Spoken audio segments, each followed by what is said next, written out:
အားလုံးပဲမြင်ကြလားပါကျတာပရိသတ်သမီးများအတွက်19ရက်3လ2025မှာ29ရက်3လ2025အထိကျတာပရိသတ်သမီးများအတွက်တပတ်တာကံကြမ္မာကိုဟောကြားပေးသွားမှာဖြစ်ပါတယ်ကျတာပရိသတ်သမီးများအတွက်ဒီတပတ်တာမှာလုပ်ငန်းကိစ္စများစီမံလုပ်ကိုင်ရမှာစိတ်ကူးအသစ်ဖန်တီးမှုအသစ်တွေအတွက်အားသာပါလိမ့်မယ်လုပ်ငန်းခွင်မှာတင့်ရဲ့အမြင့်ကျယ်မှုကိုအတိအမှတ်ပြုခံရနိုင်ပါတယ်ခရီးသွားလုပ်ငန်းပညာရေးနိုင်ငံတကာဆက်သွယ်ရေးနဲ့ဆိုင်တဲ့အခွင့်အလမ်းတွေကိုရှာဖွေပါလုပ်ဘကိုင်ဘက်တွေနဲ့ပူးပေါင်းဆောင်ရွက်မှုအောင်မြင်မှုကိုဆောင်ကျဉ်ပေးပါလိမ့်မယ်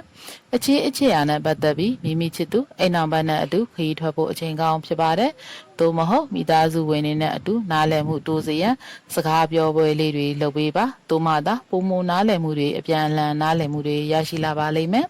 ငွေကြေးကဏ္ဍအနေနဲ့ကတော့ငွေဝင်လမ်းကြောင်းတစ်ဖွင့်နိုင်တဲ့လဖြစ်ပါတယ်ရင်းနှီးမြှုပ်နှံမှုလုပ်ဖို့စဉ်းစားနေရင်ကျွမ်းကျင်သူတွေနဲ့တိုင်ပင်ပါအဓိကပြောချင်တာကတော့အပိုသုံးဆွဲမှုကိုထိမ့်ပါဥပမာအလှပြင်ပစ္စည်းတွေဝယ်တာမလိုအပ်တဲ့ပစ္စည်းများကိုဝယ်ယူရာကနေပြီးတော့မလိုအပ်တဲ့ငွေကုန်ကြေးကြတွေများတတ်တဲ့အတွက်ဖြစ်ပါတယ်